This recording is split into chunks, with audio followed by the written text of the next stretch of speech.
अस्सलामुअलैकुम, मैं हूं फैसल तारिड़। आज 14 अक्टूबर है और आज दिन है जुमातुल मुबारक का। इस वक्त जिस तरह से तबले जंग बच चुका है, जिस तरह से पीटीआई की गिरफ्तारियां, नून लीग की गिरफ्तारियां, इमरान खान को उल्टा लटकाने की धमकियां, फिर पीटीआई की जानब से और पूरे मुल्क में ताकतवर हलकों के खिलाफ बयानबाजी, नाम लेकर बयानबाजी, फिर गिरफ्तारियां, तशद्दुद, ये सारा मामला एक तरफ है। फिर दूसरी तरफ अगले चीफ की तैनाती के हवाले से पीटीआई की जानब से जो बड़ा ऐलान किया गया है और एक बड़ा जो ब्रेक थ्रू मिला है, और जिस तरह से एक ये तासुर मिल रहा है कि पीटीआई नए आर्मी चीफ की तैनाती से पीछे हट चुकी है। ये सारे मामला जो है वो बड़े दिलचस्प भी हो चुके हैं और बड़े खतरनाक भी हो चुके हैं। खासतौर पे मुल्की सियासत के अंदर इस वक्त बज़ाहिर ये लगता है कि ये जो कुछ भी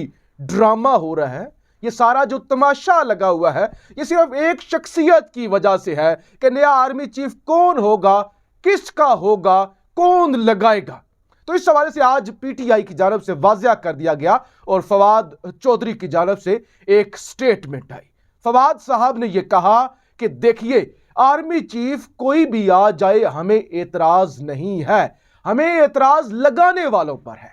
हमें सिर्फ ये एतराज है कि ये लगा कौन रहे हैं। हमें ये एतराज नहीं है कि किसको लगा रहे हैं, किसी को भी लगाने से हमें फर्क नहीं पड़ता। लिहाजा वो जो एक चल रही थी ना कि जनरल फैज हमीद को लगाना चाहते हैं, उसको लगाना चाहते हैं, अगर वो वाला लग गया तो फिर वो खान के खिलाफ कार्रवाई करेगा, वो वाला लग गया तो उसके खिलाफ तो खान ने यह बात की थी, नौकरी से हटाया था, ओहदे से हटाया था, तो पता नहीं क्या हो जाएगा। तो पीटीआई की जानब से वाज़िया कर दिया गया, कहा गया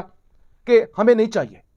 हमें सिर्फ लगाने वालों से एतराज है कि ये चोर उचक्के हैं, ये करप्ट हैं, ये आलमी एस्टैब्लिशमेंट के कारिंदे हैं, ये क्यों लगा रहे हैं। और इससे भी बड़ा एक ब्रेक थ्रू पीटीआई की जानब से यह कहा गया, फवाद साहब की जानब से, कि हम असेंबली में आने के लिए तैयार हैं। अगर ऐलान हो जाए कि फलां डेट को इलेक्शन हो रहा है तो फिर हम असेंबली में आने के लिए भी तैयार हैं। तो ये एक, तो इसके बाद बड़ा वाज़िया तासुर चला गया पीटीआई की जानब से एस्टैब्लिशमेंट तक कि ये जो नई आर्मी चीफ का रोला पड़ा हुआ है ना कि नवाज उसको कहता है, जरदारी उसको कहता है, ताकतवर हल्के ये नाम देते हैं, ये जो भी है, हम इससे इर्रेलेवेंट है, हमें कोई फर्क नहीं पड़ता, हमारे हाथ खड़े हैं, हम इस तैनाती से पीछे हट रहे हैं। हाँ, हमें यह एतराज है कि ये जो लगाने वाले लोग हैं ना, ये हमारा असूली फैसला है कि लगाने वाले ठीक नहीं है, ये इनके पास कोई इख्तियार नहीं है, लोग इनको पसंद नहीं करते और ये करप्ट हैं, लिहाजा इससे अदारे की बदनामी होगी, इससे हमें फर्क नहीं पड़ेगा। दूसरी जानब यानी एक तरफ आपने ये तासुर देख लिया, एक तरफ ये आपने बड़ा ब्रेक थ्रू देख लिया, लेकिन दूसरी तरफ जो है वो चढ़ाई भी हो रही है, ताकतवर हलकों पर जो है वो चढ़ाई भी बाकायदा हो रही है। और खासतौर पे आदिल शाहजेब की जानब से जुल्फी बुखारी साहब का इंटरव्यू किया गया, टॉक शो के अंदर उन्होंने शिरकत की, तो उन्होंने कहा कि मुल्क और अदारों के खिलाफ आजम सवाती साहब ने बयान दिया है। तो इस पर बड़ी उन्होंने दिलचस्प बात की जुल्फी बुखारी साहब ने। उन्होंने कहा देखिए, मुल्क और अदारों के खिलाफ नहीं, मुल्क ऊपर होता है, मुल्क सुपीरियर होता है, मुल्क के अंदर अदारे आते हैं। लिहाजा इसका यह मतलब नहीं होता कि मुल्क पर हमला हो गया है, मुल्क सुपीरियर है और सुपीरियर फिर नीचे अदारे। फिर उन्होंने मजीद वाज़ा किया, उन्होंने कहा देखिए बात सुने, अदारा एक और चीज है, शख्सियत एक और चीज है। आजम सवाती ने आर्मी चीफ जनरल बाजवा पर तनकीद की है, फौज के अदारे पर नहीं की, एक शख्सियत पर किया। ये ऐसे ही है कि जैसे कोई शख्स इमरान खान पर तनकीद करे, लेकिन इसका मतलब यह नहीं कि उन्होंने पूरी की पूरी पीटीआई पर तनकीद कर दिया है, तो शख्सियत पर। और फिर जो है वो आलिया हमजा की जानब से पीटीआई की बड़ी वो एक्टिव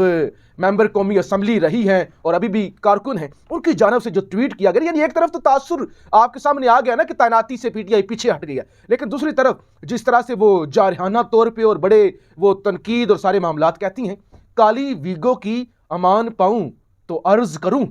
अवाम का भरम रहने दें। अवाम आपसे मोहब्बत करती है, अवाम आपके दिलों में, अवाम के दिलों में एक भरम बना हुआ है पाकिस्तानी अदारों के बारे में, तो वो कहती है अवाम का भरम रहने दें, अवाम की मोहब्बत कायम रहने दें, आपकी चौकीदारी की जरूरत फीफा से ज्यादा सवात को है कि फीफा को तो आप सिक्योर कर रहे हैं, सिक्योरिटी दे रहे हैं, लेकिन उससे ज्यादा सिक्योरिटी की जरूरत इस वक्त सवात को है। आपने तो दुश्मन के बच्चों को पढ़ाना था, अपने ही बच्चों बुजुर्गों को नंगा करके मारने पे आ गए। तो यानी ये दूसरी ये सूरत हाल है कि एक तरफ ये पैगाम दिया जा रहा है बज़ाहिर कि हम जो हैं वो इससे हमें कोई फर्क नहीं पड़ता, और खान साहब बारहा कह चुके हैं कि ना मुझे अपना आर्मी चीफ चाहिए, ना चीफ जस्टिस चाहिए, ना कोई चीफ चाहिए, कोई भी मुझे नहीं चाहिए। अच्छा जी, अब इससे भी ज्यादा खेल दिलचस्प होता है, और अब अभी बल्कि मैं खान का एक बयान और आपके सामने रख लूं अदारों के हवाले से, और बज़ाहिर इशारा तो अदारों की ही तरफ जाता है, नाम तो नहीं लिया गया, लेकिन खान का गुज़श्ता दिन का एक बयान जिसमें वो कहते हैं कि जो भी इन चोरों को एनआरओ दे रहा है वो इस मुल्क का गद्दार है। इस बयान की मुझे कम अज कम वजाहत करने की जरूरत नहीं है, और ना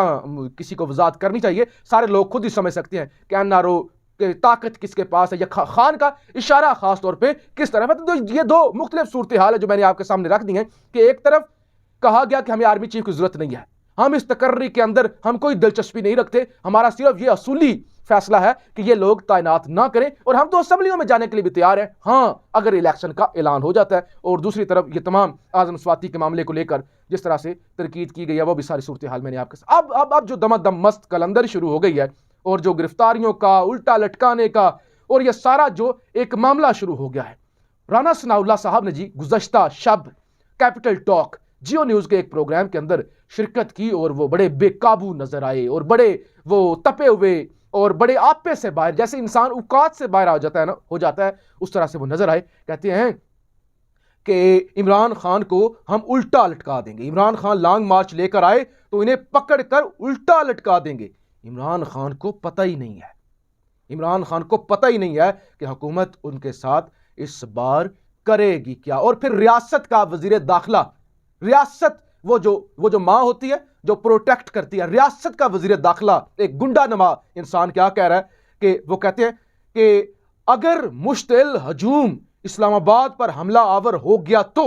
फिर किसी की जान की हिफाजत की जमानत नहीं दी जा सकती। यह बहुत बड़ा बयान है, इसको बिल्कुल इजी नहीं लेना चाहिए। वो कह रहे हैं कि अगर मुश्तिल हजूम आ गया फिर किसी की जिंदगी की जमानत नहीं दी जा सकती।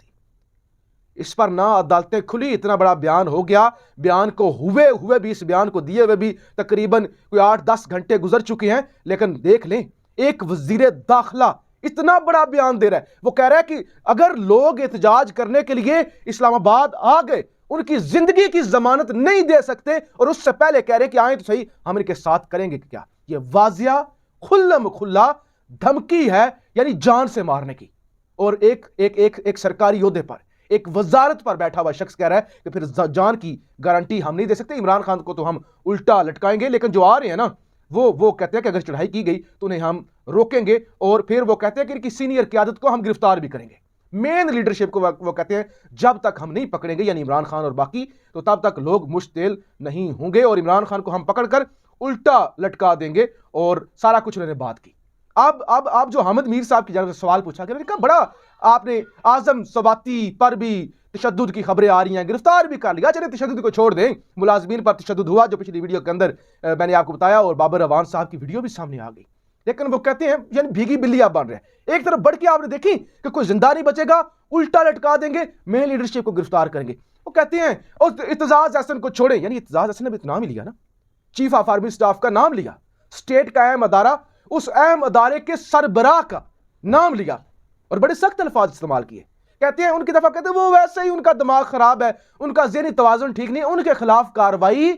क्या करनी, पता है कि पीछे जो जरदारी हाल करेंगे और इत्तेहादी जो हाल करेंगे, यानी औकात नहीं है ना, औकात नहीं है। एक तरफ तो बड़ा चढ़ के कि मैं उल्टा लटका दूंगा इमरान खान को, दूसरी तरफ कह रहे हैं कि वो इत्तेजाज अहसन के खिलाफ क्या कार्रवाई करनी, यार छोड़ो उसको, वो ज़हनी मरीज है, वो पागल है, वो ये है वो है। लिहाजा दूसरी तरफ से राना सनाउल्लाह की भी शामत आ चुकी है। जो मैंने आपको कहा ना कि लॉन्ग मार्च से पहले एक तबल बच चुका है, तबले जंग बच चुका है। मुशीरे दाखिला पंजाब उमर सरफराज चीमा कहते हैं कि आईजी पंजाब पुलिस को हदायत की है कि वजीर दाखिला राना सनाउल्लाह की गिरफ्तारी के लिए महकमा एंटी करप्शन से मावनत की जाए, उनके साथ ताउन किया जाए। तो दूसरी तरफ देखें ना कि पंजाब से भी जैसे ही वजीर दाखिला तब्दील हुआ है, नया वजीर दाखिला आया, हाशिम डोगर साहब को हटाया गया, उन्होंने फौरी तौर पर कह दिया, कहा मैंने हुक्म दे दी है एंटी करप्शन के साथ ताउन करें और इनको फौरी तौर पर गिरफ्तार किया जाए। लेकिन मामलात जो हैं वो बड़े संजीदा होते जा रहे हैं, और वक्त गुजरने के साथ साथ मामला खतरनाक भी होते जा रहे हैं और शदीद खतरनाक होते जा रहे हैं। जिस तरह की इस वक्त सूरत हाल और नाकाबिले बर्दाश्त सूरत हाल बनी हुई है कि कैसे कैसे लोगों को वज़ीर दाखिला बना दिया गया, या कैसे लोग वज़ीर दाखिला इस वक्त हैं। यानी बजाय इस्लामाबाद के अंदर बैठ के लोगों को रिलीफ की बातें करें, वो कहते हैं खबरदार अगर कोई इस्लामाबाद आया ना, जिंदाबाद के वो जाएगा या नहीं जाएगा उसकी गारंटी नहीं दी जा सकती। इतना खतरनाक बयान, इतना खतरनाक बयान किसी स्टेट के मिनिस्टर ने दिया होता, किसी भी ऐसे मुल्क में जहां लोगों की इज्जत होती है, जानो माल की हिफाजत होती है, क़यामत आ चुकी होती।